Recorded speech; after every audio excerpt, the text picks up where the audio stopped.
Hello friends. आज मैं business organisation management का वन शॉट लेक्चर लेकर आया हूँ। यह लेक्चर फर्स्ट सेमेस्टर के स्टूडेंट्स के लिए है। दोस्तों, इस वीडियो में मैंने सारे इंपॉर्टेंट पॉइंट और इम्पोर्टेंट टॉपिक्स को बताया हुआ है जो आपके एग्ज़ाम में पूछे जाएंगे। और दोस्तों, इस वीडियो को देखने के बाद आपको कोई भी बुक वगैरह से पढ़ने की ज़रूरत नहीं है, ना ही जो है किसी क्वेश्चन पे प्रीवियस ईयर पेपर वगैरह को सोल्व करने की ज़रूरत है, या मतलब कोई भी मतलब पीवाईक्यू वगैरह देखने की ज़रूरत नहीं, क्योंकि इस वीडियो को देखने के बाद आपके सारे डाउट जो है अपने आप क्लियर हो जाएंगे। दोस्तों, इस वीडियो को देखने के बाद आपके जो है सारे क्वेश्चन भी एग्ज़ाम के आसानी से अटैम्प्ट हो जाएंगे। और दोस्तों, इसमें मैंने सारे इंपॉर्टेंट टॉपिक्स को ही बताया हुआ है जो लगभग हर साल एग्ज़ाम में पूछे जाते हैं, और कुछ टॉपिक्स ऐसे हैं जो इस साल के एग्ज़ाम में ज़रूर पूछे जाएंगे, तो मैंने उनको भी इसमें बताया हुआ है। और दोस्तों, चलिए स्टार्ट करते हैं वीडियो को। अगर आप जो है चैनल पर नए हैं तो प्लीज़ चैनल को सब्सक्राइब कर देना, और वीडियो पसंद आए तो वीडियो को लाइक कर देना। और चलिए चालू करते हैं। बिजनेस ऑर्गेनाइजेशन मैनेजमेंट का अपना ये टॉपिक, हमारा पहला पॉइंट है कि प्रबंध प्रक्रिया को परिभाषित कीजिए। तो प्रबंध औपचारिक रूप से संगठित समूहों में अन्य व्यक्तियों के साथ मिलकर कार्य करने तथा करवाने की कला है। तो दोस्तों, आप सभी जानते हैं कि प्रबंध जो है ये क्या होता है। तो प्रबंध का एक ये परिभाषा लिखा हुआ है कि प्रबंध औपचारिक रूप से संगठित समूह में अन्य व्यक्तियों के साथ मिलकर कार्य करने तथा करवाने की कला है। और उसके बाद में प्रबंध प्रक्रिया किसी संगठन के वरिष्ठ प्रबंधन की जिम्मेदारी होती है। यह हमेशा सभी प्रबंधन क्रियाओं के लिए सही नहीं होता है। उदाहरण के लिए, परियोजना प्रबंधन किसी परियोजना प्रबंधन प्रक्रिया को पूरा करने के लिए जिम्मेदार हो सकता है। तो दोस्तों, ये इसमें जो है बताया गया है कि प्रबंधन की जिम्मेदारी होती है कि मतलब वो जो भी कार्य होता है उसके प्रति उसकी जिम्मेदारी होती है, तो उसको इसमें एक्सप्लेन किया हुआ है। इसके बाद में हमारा नेक्स्ट पॉइंट है कि प्रबंधन की क्या विशेषताएं हैं। प्रबंधन की विशेषताएं जो है उसको बताया गया है। तो प्रबंध एक उद्देश्य प्रधान प्रक्रिया है। तो प्रबंध के लिए तो आप जानते हैं कि जो है जो भी प्रबंध होता है उसका कोई ना कोई उद्देश्य होता है। तो इसी चीज़ को इसमें बताया गया कि प्रबंध विभिन्न लोगों के प्रयासों में एकजुटता पैदा करके संगठन के उद्देश्यों को सहजता से ही प्राप्त कर लेता है। यानी लोगों में एकता बनाकर जो है प्रबंध जो है बिजनेस के उद्देश्य जो भी होते हैं, जैसे कि मोस्टली बिजनेस के उद्देश्य तो लाभ कमाना ही होता है, तो उसको आसानी से प्राप्त कर लेते हैं। इसके बाद में प्रबंध सर्वव्यापक है। यदि क्रिया में से कुछ घटा दिया जाए तो शेष कुछ नहीं बचता। अर्थात एक अस्पताल में भी प्रबंध की उतनी आवश्यकता है जितनी एक विद्यालय में। तो दोस्तों, इसमें बताया गया कि प्रबंध की आवश्यकता सब जगह पे पड़ती है, चाहे वो स्कूल हो, कॉलेज हो, हॉस्पिटल हो, विद्यालय हो, या मतलब कोई भी जगह हो, चाहे कोई कंपनी हो, दफ्तर हो, कोई भी जगह हो। तो इसमें वही चीज़ बताया गया हुआ है कि मतलब प्रबंध की ज़रूरत सब जगह पड़ती है। इसके बाद में हमारा नेक्स्ट पॉइंट है, प्रबंध एक सतत प्रक्रिया है। प्रबंध कोई ऐसी क्रिया नहीं जिसे एक ही बार कर लिया जाए। प्रबंध एक निरंतर चलने वाली प्रक्रिया है। तो दोस्तों, इसमें बताया गया है कि प्रबंध जो है एक निरंतर चलने वाली प्रक्रिया है। ये बार बार जो है इसकी ज़रूरत पड़ती है, तो इसलिए जो है इसको जो है बार बार किया जाने वाला कार्य जो है प्रबंध है। इसके बाद में चौथा पॉइंट है हमारा कि प्रबंध एक सामूहिक क्रिया है। एक संगठन के संगठनात्मक उद्देश्य की प्राप्ति के लिए प्रबंध को करने वाले कार्य कोई एक व्यक्ति नहीं बल्कि पूरे संगठन होता है। इसलिए प्रबंध एक सामूहिक क्रिया है। तो दोस्तों, इस वीडियो में आपको ये मतलब इस पॉइंट में आपको ये बताया गया हुआ है कि प्रबंध जो है एक समूह में मिलकर करने वाला कार्य है। इसमें जो है मतलब ये एक्सप्लेन किया हुआ है कि प्रबंध को जो है एक मतलब कोई अकेला व्यक्ति नहीं करता, बल्कि इसे एक समूह में मिलकर करना होता है। तो इसी चीज़ को इसमें एक्सप्लेन किया हुआ है। अब हमारा जो है नेक्स्ट पॉइंट है कि प्रबंध के उद्देश्य। तो प्रबंध के जो है दोस्तों 3 उद्देश्य होते हैं। पहला उद्देश्य होता है जो है, इसमें दोस्तों टाइपिंग गलत हो गई है, आप लोग इसको जो है सही कर लेना या समझ लेना। पहला है संगठनात्मक उद्देश्य, यानी प्रबंध के संगठन के उद्देश्य। तो संगठन के जो उद्देश्य हैं वो पहला है जीवित रहना, लाभ कमाना और विकास करना। तो इसमें आप सभी जानते हैं दोस्तों कि कोई भी बिजनेस खुलता है तो उसका पहला काम होता है कि मतलब उसका पहला उद्देश्य यही रहता है कि लंबे समय तक वह जीवित रहे, यानी बिजनेस चालू रहे जो है। दूसरा उद्देश्य होता है लाभ कमाना, यानी बिजनेस किया है तो लाभ कमाने के लिए ही किया होगा। तो उसके बाद में हमारा तीसरा पॉइंट है विकास करना, यानी बिजनेस ग्रो करे। तो दोस्तों, ये हमारा जो है पहला उद्देश्य है। इसके बाद में दूसरा उद्देश्य है सामाजिक उद्देश्य। एक संगठन का उत्तरदायित्व बनता है कि जिस समाज से वह विकास करता है उसके लिए कुछ ना कुछ योगदान करना चाहिए। तो दोस्तों, इसमें जो है बिजनेस के बारे में बताया गया कि बिजनेस के कुछ सामाजिक उद्देश्य होते हैं। जिस समाज से बिजनेस जो है मतलब इतना ग्रो करता है उस समाज के लिए भी उसे कुछ ना कुछ करना चाहिए। तो इसलिए जो है कई बिजनेस होते हैं जो लोगों को रोज़गार प्रदान करवाते हैं। कई मतलब कंपनियां ऐसी हैं जो स्कूल्स बनवाती हैं, कई कॉलेजेस बनवाती हैं, कई कंपनियां ऐसी हैं दोस्तों जो हॉस्पिटल वगैरह भी बनवाती हैं। तो यही मतलब एक सामाजिक उद्देश्य के अंतर्गत आता है। इसके बाद में दोस्तों हमारा नेक्स्ट पॉइंट है कि व्यक्तिगत उद्देश्य है। तो जो है इसका अभिप्राय कर्मचारियों के लिए एक निश्चित वेतन अथवा सुविधा से है। तो दोस्तों इसमें बताया गया हुआ है कि जो है जो व्यक्ति जैसे कंपनी जो है कंपनी को ग्रो करने वाले जो लोग होते हैं वो वहाँ के वर्कर या कर्मचारी ही होते हैं। तो उसका व्यक्तिगत हित को भी देखा जाए, जो है कर्मचारियों को उचित वेतन दिया जाए, उचित सुविधा दी जाए, तो इसी चीज़ को बताया जाता है व्यक्तिगत उद्देश्य के अंतर्गत कि कर्मचारियों के कुछ व्यक्तिगत जैसे कंपनी के जो कुछ व्यक्तिगत उद्देश्य होते हैं उसमें कर्मचारियों के उद्देश्य के बारे में बताया जाता है। क्योंकि कोई बिजनेस कितना ग्रो कर रहा है वह उस बिजनेस के कर्मचारियों के ऊपर ही डिपेंड करता है। अब हमारा नेक्स्ट पॉइंट है कि प्रबंध का महत्व, आखिर प्रबंध की ज़रूरत क्यों है, इसका महत्व क्या है। तो इसमें यह बताया गया है कि सामूहिक उद्देश्य के प्राप्ति में सहायक है। इसके बाद में नेक्स्ट पॉइंट है प्रबंध से कुशलता बढ़ती है। तो दोस्तों ये बताया गया कि प्रबंध जो है एक उद्देश्य को कोई भी उद्देश्य, जैसे उद्देश्य हमारा लाभ कमाना, प्रॉफिट कमाना ही होता है, तो उसमें जो है ये बहुत ज़्यादा हेल्पफुल रहता है। दूसरा पॉइंट है कि प्रबंध से कुशलता बढ़ती है। तो प्रबंध से जो है क्वालिटी बढ़ती है, ये तो दोस्तों आप सभी जानते हैं। इसके बाद में हमारा नेक्स्ट पॉइंट है कि प्रबंध गतिशील संगठन तैयार करता है। चौथा पॉइंट है प्रबंध व्यक्तिगत उद्देश्यों को प्राप्त करने में सहायक है। पांचवा पॉइंट है प्रबंध समाज के विकास में सहायक है। तो ये हमारा प्रबंध के उद्देश्य हैं दोस्तों, इसको आप लोग एक बार देख लेना। अगर आपको कोई डाउट होता है तो आप जो है कमेंट करके या मतलब मैसेज करके पूछ सकते हो। और हमारा नेक्स्ट पॉइंट है प्रबंध के कार्य। तो प्रबंध दोस्तों ये क्वेश्चन जो है आपके पेपर में जो है आएगा, जो है इसके चांसेस ज़्यादा हैं आने के, क्योंकि दोस्तों ये हर बार पेपर में पूछा गया कि प्रबंध के क्या कार्य होते हैं। और 9 से 15 नंबर के बीच में आता है, कभी 9 नंबर में आता है, कभी 15 नंबर में आता है ये क्वेश्चन। तो एक बार आप लोग देख लेना इसको जो है। और चलिए चालू करते हैं। तो पहला पॉइंट हमारा नियोजन। इसका अभिप्राय कुछ करने से पहले सोचना है, अर्थात क्या करना है, कैसे करना है, कब करना है, किस प्रकार करना है, अथवा किसके द्वारा किया जाना है, यह पूर्व निर्धारित करना ही नियोजन कहलाता है। तो दोस्तों नियोजन के अंतर्गत जो है हमारा क्या प्लानिंग होगा, जो है जैसे कोई भी बिजनेस हमें चालू करना है या कोई भी कार्य करना है, तो इसके पहले हमें सोचना पड़ता है कि मुझे ये चीज़ करना है, ऐसे ऐसे करना है। या बिजनेस जो है अपने जो है प्रॉफिट को कमाने के लिए क्या क्या प्लानिंग करता है, उसको ग्रो करने के लिए क्या क्या प्लानिंग करता है, क्या क्या मतलब योजनाएं बनाता है, तो यही इसके अंतर्गत आता है। नियोजन एक लंबी प्रक्रिया है जिसे पूरा करने के लिए निम्नलिखित कदम उठाए जाते हैं। तो चलिए दोस्तों इसके उठाए जाने वाले कदम के बारे में देखते हैं। उद्देश्य निर्धारित करना, आधार विकसित करना, वैकल्पिक कार्रवाइयों की पहचान करना, वैकल्पिक इकाइयों का मूल्यांकन करना, उसके बाद में कार्रवाइयों का मूल्यांकन करना, एक विकल्प का चयन करना, योजना लागू करना, समीक्षा करना। तो दोस्तों ये जो है निम्नलिखित उठाए जाने वाले कदम हैं, जिसमें जैसे उद्देश्य निर्धारित करना, यानी जो है बिजनेस पहले अपना उद्देश्य निर्धारित करता है कि उसे क्या काम करना है, कैसे करना है, कैसे मतलब क्या क्या चीज़ें करनी है। पहले उसका उद्देश्य होता है कि भाई हमें कितना लाभ कमाना है, एक साल में हमें कितना प्रॉफिट कमाना है, या एक महीने में हमें कितना प्रॉफिट कमाना है, या हमें कितना माल सेल करना है, हमें कितने अपने कस्टमर बढ़ाने हैं। तो ये उसके उद्देश्य होते हैं। इसके बाद में वो आधार विकसित करता है।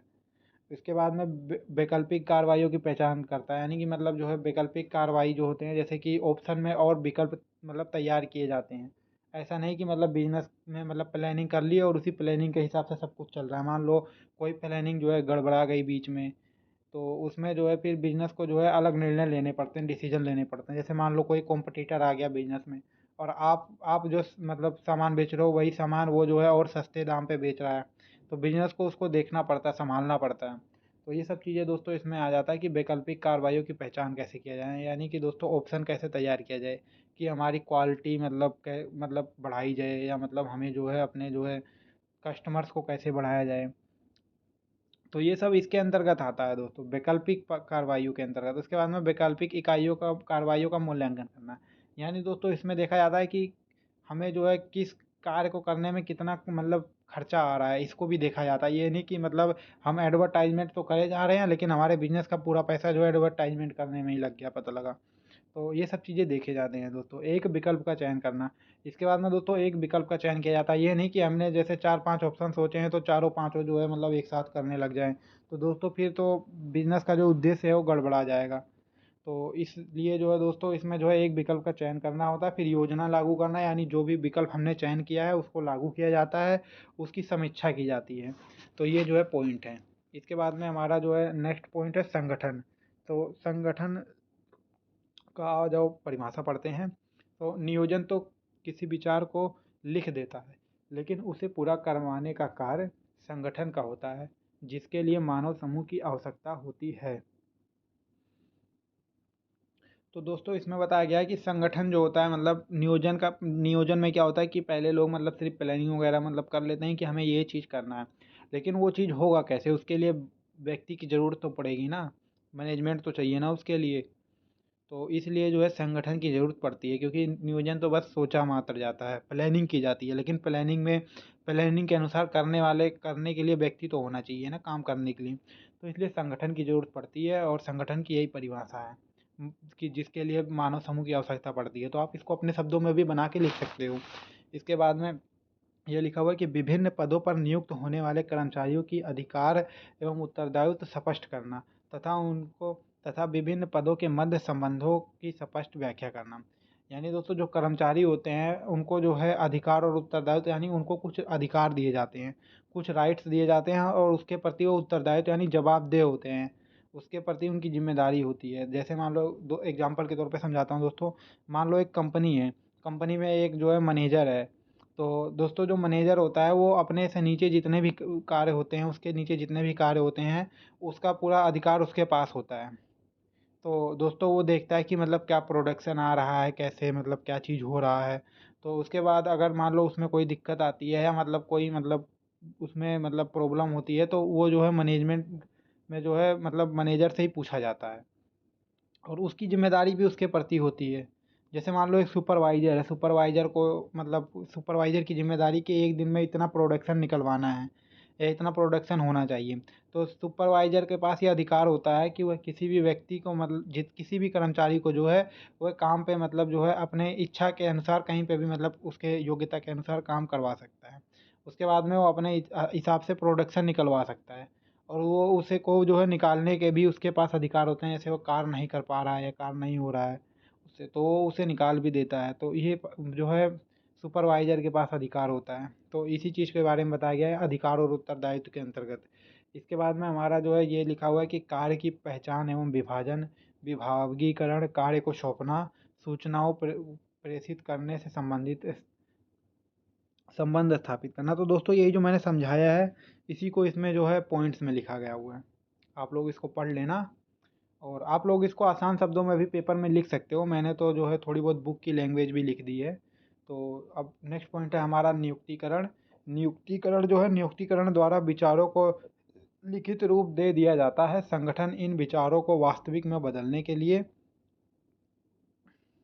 बदलने के उद्देश्य से विभिन्न पदों का स्वरूप तैयार करता है तथा नियुक्तिकरण के अंतर्गत इन पदों को व्यक्ति से भरा जाता है। नियुक्तिकरण को पूरा करने के लिए उठाए जाने वाले कदम: मानव आवश्यकताओं का आकलन, भर्ती, चयन, कार्य पर लगाना, प्रशिक्षण, विकास, प्रगति, मूल्यांकन, पदोन्नति, शिक्षा, क्षतिपूर्ति। तो दोस्तों आइए अब इसको मैं एक्सप्लेन करता हूँ। तो नियुक्तिकरण में क्या होता है कि लोगों की भर्ती कराई जाती है, यानी उनको नियुक्त किया जाता है उनके इच्छा के अनुसार या उनकी जो है योग्यता के हिसाब जो है उसको जो है उनको जो है पद सौंपे जाते हैं और इसमें जो है वही मतलब यही सब काम होता है। तो इसमें लिखा हुआ है कि मानव की आवश्यकताओं का आकलन करना, यानी कितने बंदों की ज़रूरत है किसी बिजनेस में, कितने कर्मचारी की आवश्यकता है और उसी हिसाब से वह जो है मतलब उतने ही मतलब लोगों को जो है भर्ती किया जाता है। तो उसके बाद में आवश्यकता के आकलन के बाद में उनकी भर्ती की जाती है, यानी उनको जो है बिजनेस के अंदर उनको उनका जो है मतलब अवगमन होता है। उसके बाद में जैसे कि उनका जो है चयन किया जाता है कि कितने मतलब भर्ती के बाद में हमें देखा जाता है कि मतलब कौन कौन मतलब किन किन को जो है सेलेक्ट करना है जो है किस किस कार्य के लिए। तो जो है उनका चयन किया जाता है। फिर कार्य पर लगाना यानी उनको काम पे लगाया जाता है कि आप ये कार्य करो। तो दो काम पे लगाने से पहले दोस्तों उनको प्रशिक्षण दिया जाता है कि मतलब आपको ये काम ऐसे करना है। उनको एक बार बताया जाता है, उनको मतलब एक बार ट्रेनिंग दी जाती है। तो प्रशिक्षण एवं विकास में आता है ये चीज़। इसके बाद में प्रगति एवं मूल्यांकन करना, फिर पदोन्नति यानी वो अच्छे से कार्य कर रहे हैं तो उनको जो प्रमोट किया जाता है, प्रमोशन मिलता है उनको, उनकी सैलरी बढ़ती है, उनके अंदर जो है हौसला बढ़ता है, तो कॉन्फिडेंस भी बढ़ता है। तो दोस्तों इसी चीज़ को इसमें बताया गया है कि पदोन्नति की जाती है, क्षतिपूर्ति की जाती है, अगर कोई मतलब क्षतिपूर्ति होती है तो क्षतिपूर्ति भी की जाती है। इसके बाद में हमारा जो है नेक्स्ट पॉइंट है निर्देशन। इसका अभिप्राय संगठन में मानव संसाधन को निर्देश देना, उनका मार्गदर्शन करना, संदेश वहन करना, व उनकी अभिप्रेरणा करना है। तो दोस्तों इसमें बताया निर्देशन को बताया गया है कि निर्देशन के अंतर्गत 4 क्रियाएँ आती हैं: पर्यवेक्षक, संदेशवहन, नेतृत्व और अभिप्रेरणा। इसके बाद में दोस्तों हमारा नेक्स्ट पॉइंट है नियंत्रण। इसके अंतर्गत प्रबंध यह देखते हैं कि कार्य निश्चित योजना के अनुसार हो रहा है अथवा नहीं, कार्य की किस्म व मात्रा पूर्व निर्धारित परमात्मा के अनुरूप है कि नहीं, यह नहीं या नहीं, वास्तविक परिणामों का पूर्व निर्धारण, परमात्मा के साथ मिलान करने विचलनों का पता लगाया जाता है। सॉरी दोस्तों, थोड़ा सा गड़बड़ा गया था, तो मैं इसको एक बार आपको समझा देता हूँ। तो नियंत्रण के अंतर्गत मतलब ये आता है कि नियंत्रण में ये देखा जाता है कि जो भी कार्य हो रहे हैं ये सही से हमारे द्वारा, जैसे जो बिजनेस में मैनेजमेंट होते हैं उन्होंने जो भी प्लानिंग किया है उसके हिसाब से हो रहे हैं या नहीं। अगर कोई दिक्कत है तो वह मतलब मान लो कोई गड़बड़ी आ रही है तो वह उसको नियंत्रित करते हैं, वो उसको देखते हैं मतलब क्या है, कहाँ पे क्या दिक्कत आ रही है, क्या नहीं हो रही है। तो यही आता है नियंत्रण के अंतर्गत। बोलते बोलते दोस्तों जो है हालत ख़राब हो जाती है, इसलिए जो है कहीं कहीं अटक जाता हूँ जो है। तो दोस्तों अगर वीडियो पसंद आए तो प्लीज़ वीडियो को लाइक कर देना, और दोस्तों बहुत मेहनत लग रहा है वीडियो बनाने में, इसलिए प्लीज़ जो है चैनल को सब्सक्राइब कर देना दोस्तों, क्योंकि वीडियो बनाते बनाते जो है दोस्तों थक भी जाना पड़ता है, जो है गला सूख गया मेरा बोलते बोलते। परमात्मा का निर्धारण, इसके बाद में वास्तविक प्रगति का मापन, वास्तविक प्रगति के परिणामों की तुलना, विचलनों का विश्लेषण, सुधारात्मक कार्रवाई करना। तो दोस्तों ये इसके पॉइंट्स हैं। पॉइंट्स आप पढ़ लेना एक बार, जो है पेपर में जो है लिखने की ज़रूरत नहीं है, आप अपने शब्दों में भी बना सकते हो। बाकी आप पॉइंट लिख दोगे तो टीचर जो है आपसे थोड़ा इम्प्रेस ज़्यादा हो जाएगा। और हमारा जो है नेक्स्ट पॉइंट है समन्वय। दोस्तों ये जो है एक इम्पोर्टेंट पॉइंट है, ये पेपर में पूछा जाएगा, इसके जो है लगभग 99% चांस है इसके पूछे जाने के। तो चलिए देखते हैं समन्वय क्या होता है। तो इसका अभिप्राय उस प्रक्रिया से है जिसके द्वारा एक संगठन में की जाने वाली विभिन्न क्रियाओं में सामंजस्य स्थापित किया जाता है, ताकि संगठन आत्मक उद्देश्य को प्राप्त कर सके, जो है संगठनात्मक उद्देश्य को जो है प्राप्त कर सके। तो दोस्तों संग जो है समन्वय का अभिप्राय ही है कि मतलब बिजनेस के अंतर्गत जो भी मतलब कार्य हो रहा है ना, उसमें तालमेल बैठाना। क्योंकि बिजनेस के अंतर्गत कई सारे डिपार्टमेंट होते हैं, जैसे मान लो सेल डिपार्टमेंट अलग होता है, परचेज डिपार्टमेंट अलग होता है, प्रोडक्शन डिपार्टमेंट अलग होता है। तो ऐसे बहुत सारे डिपार्टमेंट होते हैं। तो लोगों के अंदर जो है जैसे, और सबका जो है जितने डिपार्टमेंट हैं इन सबका का उद्देश्य जो है एक ही है, बिजनेस को लाभ पहुंचाना। तो अगर लोगों के अंदर तालमेल बना रहेगा, बातचीत बनी रहेगी जो है, तो मतलब बिजनेस को जो है इससे काफ़ी ज़्यादा हेल्पफुल होता है। और अगर मान लो बिजनेस में लड़ाई झगड़ा हो रहा है, लोग एक दूसरे के मतलब प्रति मतलब एक दूसरे के विरुद्ध हैं, तो बिजनेस जो है वो दोस्तों जो है चलता नहीं है ज़्यादा दिनों तक। तो यही चीज़ इसमें बताया गया है कि समन्वय की बहुत ज़्यादा ज़रूरत पड़ती है, यानी लोगों के अंदर तालमेल बनाए रखना, लोगों को जो है बातचीत करते रहना, उनके अंदर जो है कॉन्फिडेंस लेवल को बढ़ाना जो है। तो यही एक समन्वय के अंतर्गत आता है कि अब चलो देखते हैं समन्वय की विशेषता क्या होती है। तो समन्वय सामूहिक प्रयासों में सामंजस्य स्थापित करता है, यानी जो है एकता लेकर आता है, जो है सामूहिक प्रयासों में एकता लेकर आता है। इसके बाद में समन्वय प्रयासों में एकता सुनिश्चित करता है। वही दोस्तों इसमें बताया गया है, समन्वय एक सतत प्रक्रिया है, यानी ऐसा नहीं कि मतलब एक बार कर लिया जाए। समन्वय जो है यानी तालमेल जो है बराबर बैठा रहना चाहिए, निरंतर मतलब लोगों के अंदर जो है बातचीत कंटिन्यू होनी चाहिए। ऐसा नहीं कि मतलब एक बार हो गई, इसके बाद में पता लगा जो है कोई किसी से मतलब बात करने को तैयार नहीं है, सब अपना काम में लगे हुए हैं, ऐसा नहीं होता दोस्तों। बिजनेस में जो है कंटिन्यू जो है एक सतत प्रक्रिया होती है समन्वय, तो ये किया जाता है। इसके बाद में समन्वय एक सर्वव्यापक कार्य है। समन्वय सभी प्रबंधकों का उत्तरदायित्व है, यानी जितने भी मैनेजमेंट में जितने भी डिपार्टमेंट होते हैं दोस्तों, इसमें सब में जो है समन्वय की ज़रूरत होती है और सभी की जिम्मेदारी होती है। ये समन्वय जानबूझकर किया जाने वाला कार्य है। अब दोस्तों नेतृत्व के गुण। दोस्तों लीडरशिप का एक क्वेश्चन भी आएगा आपके पेपर में, तो इसलिए मैंने नेतृत्व का गुण ये डाल दिया है आपके एग्जाम में। तो नेतृत्व क्या होता है? तो नेतृत्व गुण व्यक्तिगत गुणों से के संदर्भित करते हैं। तो दोस्तों नेतृत्व गुण व्यक्तिगत गुणों के संदर्भित करते हैं जो प्रभावी नेताओं को परिभाषित करते हैं। नेतृत्व किसी व्यक्ति या संगठन की व्यक्तियों, टीम या संगठन के लक्ष्यों को उद्देश्यों की पूर्ति के लिए मार्गदर्शन करने में क्षमता और संदर्भित करता है। यह प्रबंधन में एक महत्वपूर्ण कार्य करता है, क्योंकि यह दर्शाता है कि अधिकतम करने की रणनीति और संगठनात्मक लक्ष्यों को प्राप्त करने में मदद करता है। नेता दूसरे को प्रेरित करने, मार्गदर्शन करने, मनोबल बढ़ाने में, कार्य वातावरण में सुधार करने में और कार्रवाई शुरू करने में मदद करता है। तो दोस्तों इसको मैं सरल शब्दों में समझाता हूँ कि नेतृत्व क्या होता है। तो नेतृत्व में एक लीडरशिप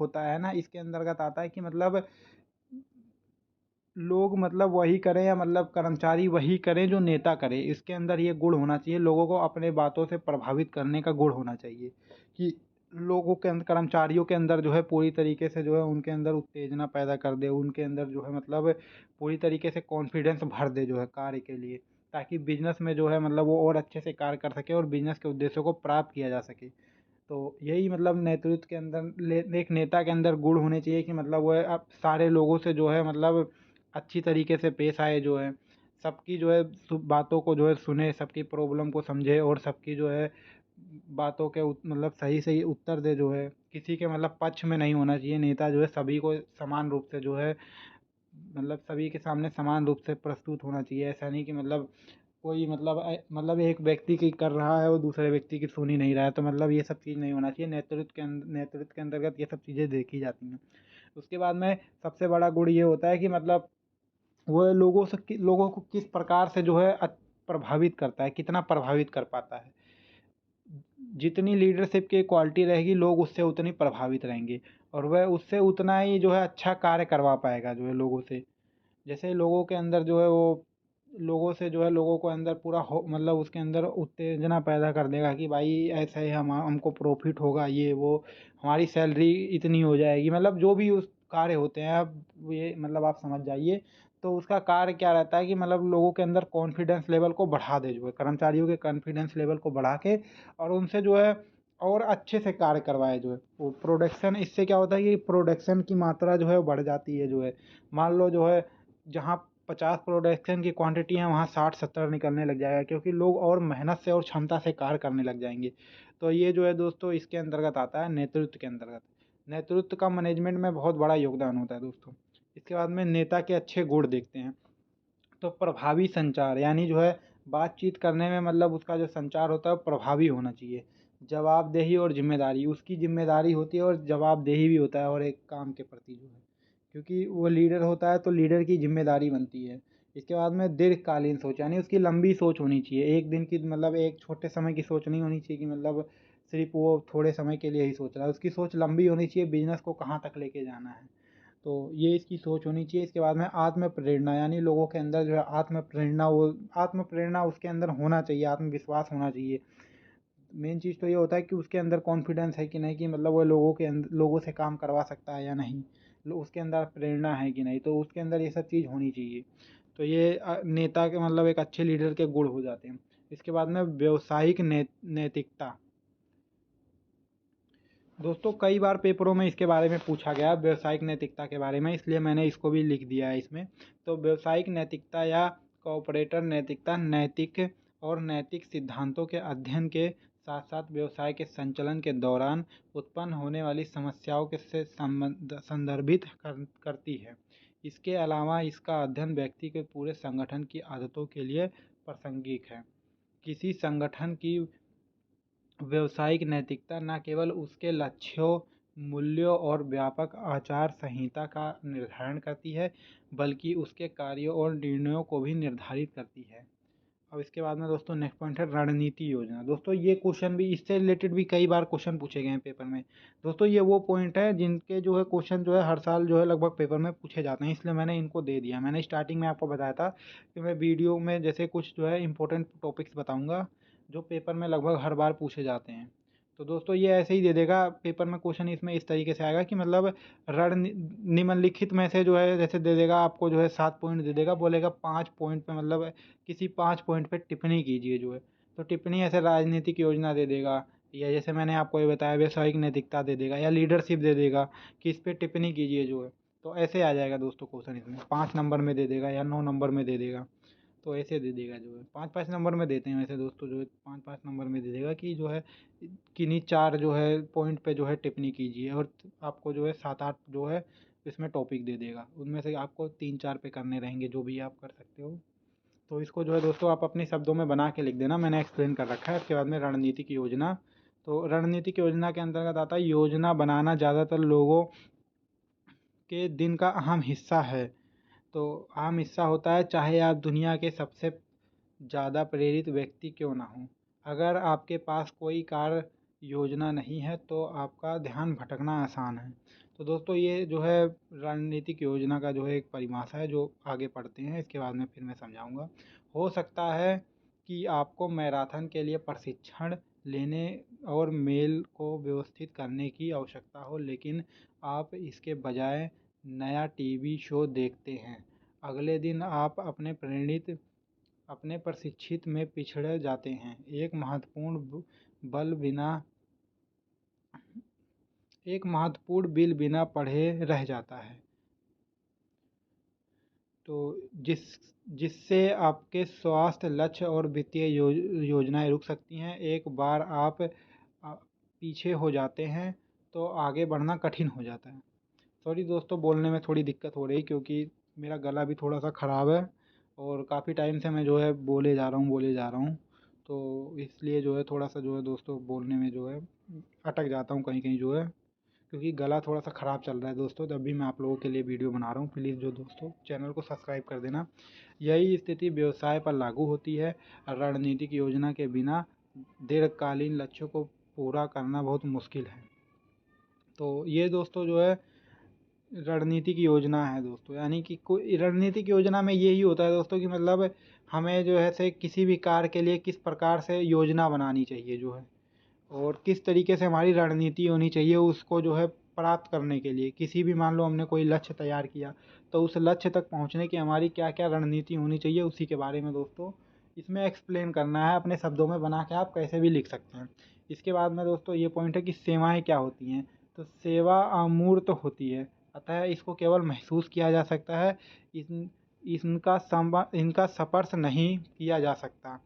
इनकी गुणवत्ता का अनुभव केवल इनको उपभोग करके ही किया जा सकता है।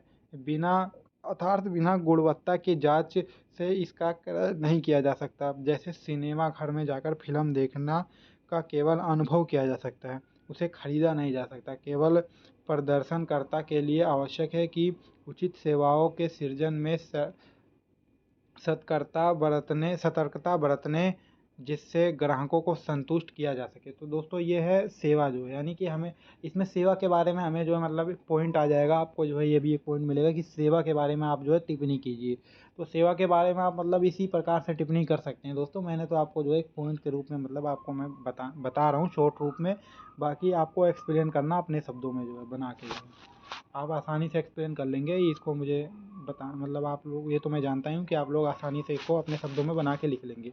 अब हमारा नेक्स्ट पॉइंट है मेक इन इंडिया कार्यक्रम।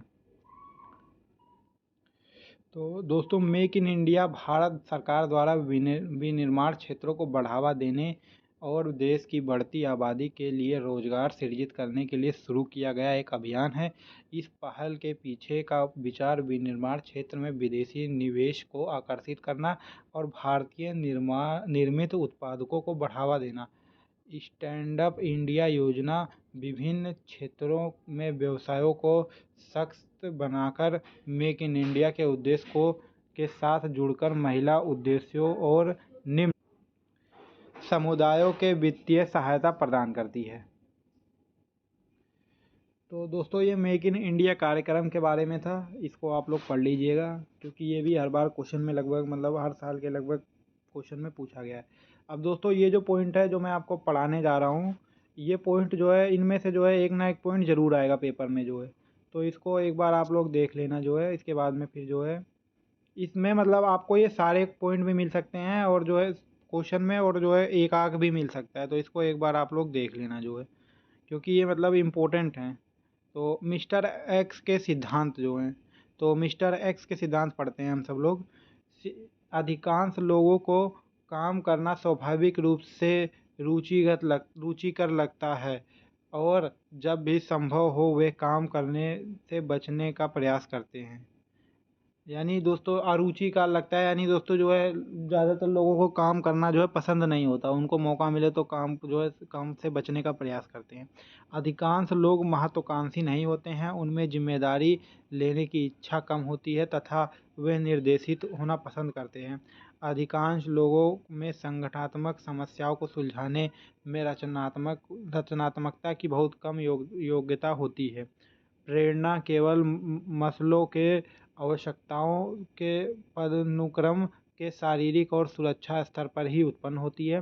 ज़्यादातर लोग आत्म केंद्रित होते हैं, निजी नीतिजतन उनके संगठनात्मक उद्देश्य को प्राप्त करने के लिए कड़ी निगरानी और अक्सर मजबूर किया जाना चाहिए। अधिकांश लोग परिवर्तन का विरोध करते हैं। अधिकांश लोग भोले और मूर्ख होते हैं। तो दोस्तों ये एक्स के सिद्धांत थे, मैंने कुछ उनके पॉइंट्स थे तो मैंने उनको लिख रखा है, तो इसको एक बार आप लोग पढ़ के जाना। इसके पेपर में आने के चांस काफ़ी ज़्यादा दोस्तों, क्योंकि ये लगभग मैंने देखे हैं 4-5 साल के जो भी क्वेश्चन पेपर हैं लगभग सब में मिला है ये क्वेश्चन। तो इसलिए मैं आपको जो है ये इसको मतलब मैंने लिख लिया कि मतलब आप लोगों को एक बार बता दूंगा। उसके बाद में मिस्टर वाई के सिद्धांत जो हैं, यदि परिस्थितियां अनुकूल हों तो काम भी खेलने जितना ही संभव हो जाता है। दोस्तों मिस्टर मतलब वाई के जो सिद्धांत थे ये उनके एक्स के सिद्धांत के जो है बिल्कुल विपरीत थे। तो यही मतलब इसमें बताया गया है कि अगर मतलब उसमें क्या था कि मतलब काम बोरिंग लगता था लोगों को, और इसमें बता रहा है कि मतलब लोग खेलने जैसा मतलब महसूस करते हैं काम को। यदि लोग अपने कार्य को संगठनात्मक उद्देश्य के प्राप्ति प्रबंधन हो तो वे पूरा करने के लिए स्वयं निर्देशित या रचनात्मक होंगे। यदि ऐसे पुरस्कार उपलब्ध हो जो आत्मा संतुष्टि जैसे उच्च आवश्यकताओं को पूरा कर सके तो लोग अपनी गुणवत्ता और उत्पादकता के उद्देश्य को प्राप्त करने में संबंधित होंगे। तो दोस्तों ये इसमें बताया गया है। इसके बाद में रचनात्मकता की क्षमता को पूरा संगठन में फैलाती है। अधिकांश लोग जिम्मेदारी संभाल सकते हैं क्योंकि रचनात्मकता और सरलता आम बात होती है। तो दोस्तों ये पॉइंट मिस्टर वाई का है। मिस्टर वाई की से भी क्वेश्चन पूछे जाते हैं दोस्तों, ये ज़रूर एक बार पढ़ के जाना आप, क्योंकि ये क्वेश्चन जो है लगभग हर साल के एग्ज़ाम में पूछा गया है, इसलिए मैंने आपको इसमें जो है लिख दिया है कि आप लोग एक बार इसको देख लोगे। इसके बाद में इन परिस्थितियों में लोग मतलब जिम्मेदारी चाहेंगे। अभिप्रेरणा के सिद्धांत। तो दोस्तों अभिप्रेरणा का सिद्धांत ये नेक्स्ट पॉइंट है, ये भी दोस्तों क्वेश्चन आएगा, ये आपका जो है मोस्ट इंपॉर्टेंट क्वेश्चनों में से एक है। ये भी आएगा कि अभिप्रेरणा का क्या सिद्धांत है। तो इसके मैंने कुछ पॉइंट लिख रखे हैं, इसको आप लोग एक बार देख लेना। कि मानव विश्लेषण का सिद्धांत है, जिसमें जीवन मूल प्रवृत्ति और मृत्यु मूल प्रवृत्ति के बारे में बताया गया है। तो इसको आप लोग एक्सप्लेन कर लेना, मैंने सिर्फ पॉइंट लिख लिया है, आप लोग जो है एक्सप्लेन कर लोगे, क्योंकि दोस्तों मुझे शॉर्ट में ही बताना होता है सब कुछ, तो मैं सारी चीज़ें नहीं लिख सकता जो है, तो इसलिए मैंने सिर्फ पॉइंट लिख लिया। इसको आप एक्सप्लेन अपने शब्दों में कर देना जो है। मूल प्रवृत्तियों के सिद्धांत: भय, क्रोध, घृणा, वात्सल्य, करुणा, कामुकता, आश्चर्य, आत्महीनता, अभिमान। उसके बाद में एकाकीपन, भूख, अधिकार भावना, कृत भावना, आमोदन। तो दोस्तों ये 14 पॉइंट हैं, इनके जो है 14 जो है मूल प्रवृत्तियों के जो है इन्होंने 14 मूल प्रवृत्तियां दी थी, जिसके सिद्धांत जो है मैंने लिख रखा है। अब इसको आप लोग एक्सप्लेन कर सकते हो, जैसे भय हो गया, क्रोध हो गया, घृणा हो गया, तो इन सबको जो है दोस्तों बताने की जरूरत नहीं है, सब आप लोग आसानी से जो है एक्सप्लेन कर लोगे। इसके बाद में आवश्यकता का सिद्धांत। अब दोस्तों ये जो है आवश्यकता का सिद्धांत जो है एक बार देख लेना आप, क्योंकि ये भी पेपर में पूछा गया है। ये सब जो है दोस्तों 5-5 नंबर वाले क्वेश्चन है, 5 नंबर 9 नंबर ऐसे, और ये लगभग हर साल जो है पेपर में पूछे गए हैं, रिपीट किए गए हैं कई बार, इसलिए दोस्तों मैंने इसको लिख रखा है, ये मोस्ट इंपॉर्टेंट क्वेश्चन में से हैं। तो आवश्यकता का सिद्धांत हमारा शारीरिक आवश्यकता, सुरक्षा की आवश्यकता, स्नेह संबंधता की आवश्यकता, सम्मान पाने की आवश्यकता, आत्मद्वित्व की आवश्यकता। इसके बाद में दोस्तों चौथा पॉइंट हमारा उपाधि का सिद्धांत। तो उपाधि का सिद्धांत देखते हैं। इससे पहले मतलब उपाधि के सिद्धांत में ही मतलब दोस्तों ये आता है कि ई कॉमर्स क्या है। तो ई कॉमर्स एक ऐसा बाजार है जहां विक्रेता और खरीदार इंटरनेट पर किसी उत्पाद का व्यापार करते हैं। तो ये मतलब ई कॉमर्स की परिभाषा। ई कॉमर्स से भी क्वेश्चन आता है दोस्तों, कि मतलब इससे आप क्या समझते हैं, इस पे टिप्पणी कीजिए। एकदम दोस्तों सरल सरल क्वेश्चन आएगा, अगर आपने मेरी वीडियो जो है अभी तक देख रहे हैं जो है, तो मैं आपको बता दूं कि आप लोग जो है आप सारे क्वेश्चन को आराम से कर देंगे, धुआं धुआं कर देंगे सारे क्वेश्चन को, ये भी मैं आपको बता दूं। क्योंकि यही सारे क्वेश्चन जो मैंने पॉइंट आपको बताए हैं ना, इसी पॉइंट से क्वेश्चन आएगा जो है आप लोगों को बना के लिखना रहेगा अपने शब्दों में। मैंने पॉइंट को पढ़ के भी समझा दिया है, कुछ मतलब शॉर्ट लाइन में लिख के मैंने एक्सप्लेन भी कर दिया है। बाकी लोग मतलब बाकी आप सब लोग अपने शब्दों में बना के लिख लेना। अब जो है हमारा नेक्स्ट पॉइंट है फ्रेंचाइजिंग। तो दोस्तों ये भी मतलब कई बार क्वेश्चन आया है, तो ये भी एक बार आप देख लो। यह कुछ समय से चलन में है और अपने व्यवसाय को ऊंचाइयों तक पहुंचाने में मदद कर सकता है। सरल सरल शब्दों में कहें तो यह दो पक्षों के बीच एक व्यवसाय है, जो जहां पर पक्ष जिस फ्रेंचाइजीज का कहा जाता है, दूसरे पक्ष का अधिकार या लाइसेंस प्रदान किया जाता है, जिसे फ्रेंचाइजिंग कहा जाता है। इसके बाद में यह सफल व्यवसायियों के बीच एक व्यापक रूप से जानी जाने वाली मार्केटिंग रणनीति भी है। तो ये जो तो फ्रेंचाइजिंग की परिभाषा है, और ये मेरा लास्ट पॉइंट था। तो दोस्तों ये मैंने इसमें आखिरी में जितने पॉइंट बताए ना दोस्तों, ये सब मोस्ट इंपॉर्टेंट पॉइंट हैं जो आपके एग्जाम में पूछे जाएंगे। यहाँ से जो है सेवाएं क्या होती हैं, रणनीतिक योजना, व्यावसायिक नैतिकता। हाँ दोस्तों, यहाँ से एक अच्छा मतलब नेता क्या हो, नेतृत्व से जो है, इसके बाद से मैंने जो भी पॉइंट आपको बताया है, ये सब इम्पोर्टेंट पॉइंट है। ये सब मतलब दोस्तों, इनमें से लगभग मैंने आपको जो पॉइंट बताए ना, ये सारे पॉइंट आपको एग्जाम में मिलेंगे। वो बात अलग है कि आपको अथवा में क्वेश्चन और में ऑप्शन में मतलब ज़्यादा मिलेंगे कि इसको और इसमें से कोई एक बताइए। लेकिन दोस्तों मैंने आपको जो है बहुत ही अच्छे से एक्सप्लेन और बेहतरीन ढंग से जो है मतलब बताया है। और दोस्तों बहुत मेहनत लगती है वीडियो बनाने में, एक एक पॉइंट को टाइप करके जो है, पहले पढ़ के समझ के फिर टाइप करके जो है लिखने में, और उसके बाद में बोलने में। दोस्तों गला भी ख़राब चल रहा है इस वक्त, लेकिन तब भी मैं आप लोगों के लिए वीडियो बना रहा हूँ। प्लीज़ जो है चैनल को सब्सक्राइब कर देना, और वीडियो पसंद आई हो तो लाइक कर देना।